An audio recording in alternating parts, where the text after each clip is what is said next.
বলিউডে একটা অদ্ভুত নিয়ম আছে, হিরো 55 বছর বয়সেও কলেজ স্টুডেন্ট হতে পারে, কিন্তু হিরোইন 30 হলেই ওভার আন্টি লিড রোলের জন্য বুড়ি।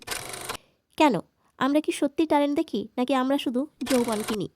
বলিউডে সফল হতে গেলে মেয়েদের একটা অদৃশ্য ফর্মুলা আছে। ফেয়ার স্কিন, স্লিম ফিগার, বড় চোখ, ছোট্ট নাক, সফট ইনোসেন্ট ভাইব, কোনো ভিজিবল এজিং না। দেখুন আলিয়া ভাট, তার কিউট গার্ল নেক্সট ডোর ইমেজটা কাকতালীয় না, এটা কেয়ারফুলি বিল্ড ব্র্যান্ডিং। দেখুন Ananya Panday, teen energy maintain করা, এটা ডেলিব্রেট ইমেজ স্ট্র্যাটেজি, এটা ব্যক্তিগত দোষ না, এটা মার্কেট ডিমান্ড। কারণ বলিউডে ইনোসেন্ট খুব ভালো বিক্রি হয়।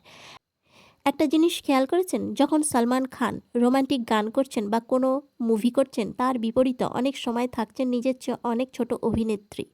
সোনাম কাপুর, দিশা পাটানি, রশ্মিকা মান্দানা, আরও অনেকে। এইভাবেই অক্ষয় কুমার জুটি বেঁধেছেন নিজের চেয়ে অনেক কম বয়সী অভিনেত্রীদের সাথে, যেমন মানসী চিল্লার ও আরও অনেকে। সমস্যা বয়সে না, বয়স তো শুধু একটা সংখ্যা, সমস্যা এক্সপেকটেশনে। পুরুষদের এজিং ম্যাচিউরিটি, নারীদের এজিং এক্সপায়ার।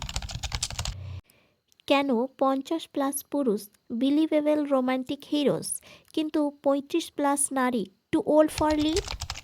এই গল্পটা কে লিখেছে?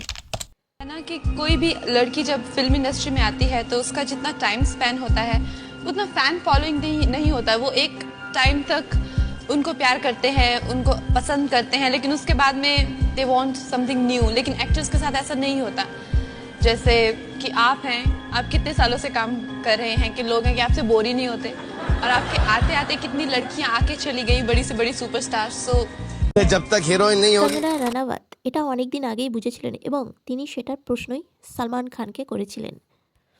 এখন আসল জায়গায় আসি। Botox, fillers, skin treatments, extreme dieting সবাই ওপেনলি বলে না, কিন্তু প্রেশার থাকে। বলিউডে একটা সাইলেন্ট রুল আছে, তুমি 30 হতে পারো কিন্তু 30 দেখতে পারবে না। কারণ 30 দেখতে লাগলে রোমান্টিক রোলস কমে, ব্র্যান্ড ডিলস কমে, ভিজিবিলিটি কমে, আর ভিজিবিলিটি কমে গেলে পাওয়ার কমে। কিন্তু এখানে বলিউড অ্যাক্টরদের ক্ষেত্রে এগুলো কোনোটাই প্রযোজ্য নন। কিন্তু একটা কথা বলি, এটা শুধু বলিউড না, ইনস্টাগ্রাম খুলুন, ফিল্টার কি করে? স্কিন স্মুথ, বড় চোখ, মুখ ছোট, কম বয়স, ডিজিটাল বেবি ফেস। আজ 28 বছরের মেয়ে 18 দেখাতে চায়, 35 বছরের মেয়ে বলে আমি এখনও কলেজ ফাইভ মেনটেন করছি। কেন? কারণ আমাদের শেখানো হয়েছে ইউথ ভ্যালু। সাইকোলজিক্যাল ব্রেকডাউন এখানে আছে। আজ এজিং একটা বায়োলজিক্যাল প্রসেস না, এটা সোশ্যাল ফেলিয়ার মনে করানো হয়।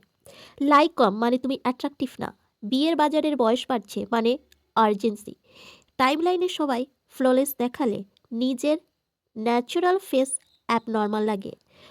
কম্পারিজন থেকে ইনসিকিউরিটি, ইনসিকিউরিটি থেকে ট্রান্সফরমেশন, আর এই ট্রান্সফরমেশন থেকেই তৈরি হয় কোটি টাকার ইন্ডাস্ট্রি।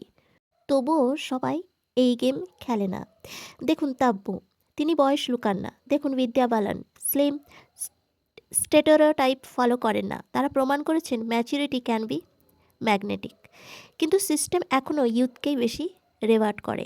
নিজেকে সুন্দর রাখতে চাওয়া ভুল না, ইয়াং দেখতে চাওয়া ভুল না, নিজের বেস্ট ভার্সান হতে চাওয়া ভুল না। ভুল তখনই যখন সেটা নিজের ইচ্ছা না, বরং রিপ্লেস হয়ে যাওয়ার ভয় থেকে আসে। Fear of being unwanted, fear of being irrelevant. Bollywood trend শুরু করে, সোশ্যাল মিডিয়া এমপ্লিফাই করে, আর আমরা নিজেরাই সেটা ফলো করি। আজ স্লিম ট্রেন্ড, কাল কার্ভি ট্রেন্ড, পরশু বেবি ফেস ট্রেন্ড, কিন্তু মানুষ ট্রেন্ড না। বলিউড কি সত্যি ট্যালেন্ট চায়, নাকি 21 বছরের ইলিউশন? কমেন্টে বলুন, এজ কি শুধু মেয়েদের জন্য প্রবলেম? যদি ভিডিওটা ভালো লাগে তাহলে একটা লাইক করুন, আর এরকমই তথ্য পেতে দাবং স্পিল চ্যানেলটি সাবস্ক্রাইব করে পাশে থাকুন।